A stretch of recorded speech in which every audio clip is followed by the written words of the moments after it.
దేవుని పరిశుద్ధ నామమునకు మహిమ కలుగునుగాక. ప్రిలారా, ప్రభునామన మీ అందరికి వందనాలు. దేవుని వాక్యము ధ్యానిందాము.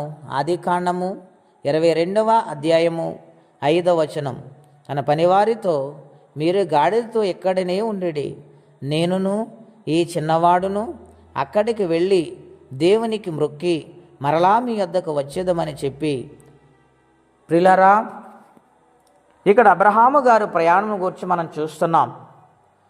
తనకు ఒక్కడై ఉన్న కుమారుని దేవుడు దహన బలర్పించమని అబ్రహాము గారితో చెప్పినప్పుడు, దేవుడు చెప్పినట్లుగా ఆయన చిత్తాన్ని నెరవేర్చటానికి ఇద్దరు పనివారిని తీసుకొని తన కుమారుని తీసుకుని మోరియా పర్వతం దగ్గరికి వెళ్ళాడు.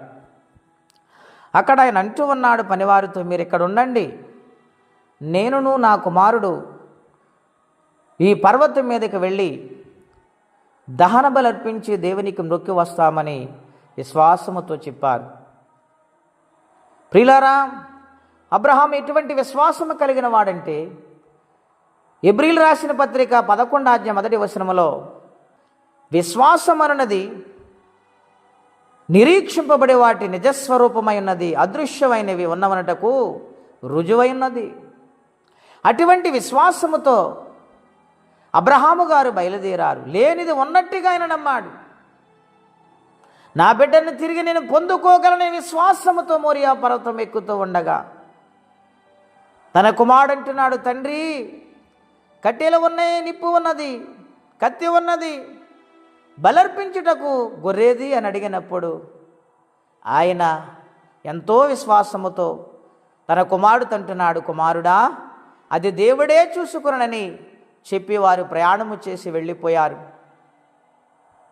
కట్టెలు పేర్చాడు, బిడ్డను పడుకోబెట్టి ప్రార్థించి కత్తి ఎత్తినప్పుడు దేవుడు పిలిచాడు, అబ్రహామా, అబ్రహామని, నీవొక్కడని నీ కుమారుని ఇటకుని వెనుదీయలేదు కనుక నీవు దేవునికి భయపడేవాడవని దేవుడు చెప్పారు. ప్రిలారా, వెంటనే పక్కనున్న పొటేరును, ఆ గొర్రెపోతుని బలర్పించమని దేవుడు చెప్పినప్పుడు బలర్పించి తిరిగి వారు వచ్చారు.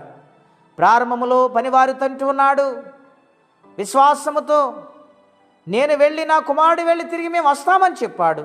అదే విధముగా దేవుడు నడిపించారు. ఎంతటి విశ్వాసం! దేవుని చెందిన విశ్వాసం కలిగి బ్రతకాలి. నా జీవితంలో దేవుడు ఈ కార్యము చేస్తాడని నిరీక్షణతో ఎదురు చూడాలి. నమ్మకం రోజు రోజుకు పెరగాలిగా నిరుత్సాహపడకూడదు. దేవుని కార్యము చూడాలంటే గొప్ప విశ్వాసముతో మనం సాగిపోవాలి. ఎవరి కష్టముల, బాధలు, ఇబ్బందులున్నా వారికి సహాయమును దేవుడు ఇవ్వగలడని నమ్మి విశ్వసిస్తే దేవుడు ఖచ్చితంగా కార్యం చేస్తారు. వారు అనుకున్నది దేవుడు నెరవేరుస్తారు. అటువంటి విశ్వాసం కలిగి బ్రతకాలని కోరుకుంటే మాటలు ముగిస్తున్నాను. ప్రార్థన అండి. అత్యంత కృప కలిగిన దేవా, మహోన్నతమైన మీ నామం కొరకే వందనాలు. అబ్రహాము గారు ఎంత విశ్వాసముతో మోరియా పర్వతం ఎక్కుతూ ఉండగా తన పనివారితో మాట్లాడిన ఆయన తన కుమారుడికి సమాధానం చెప్పుతే ఎంతో వేదన చెందవచ్చు. అయినను విశ్వాసంలో సడలిపోలేదు, జారిపోలేదు. తన కుమారుని బలిపించడానికి కూడా వెనుదీయలేదు. నాయన, మా జీవితంలో అటువంటి త్యాగం ఉన్నదా అని మీరు ప్రశ్నించి ప్రేమతో మాట్లాడుతున్నారు.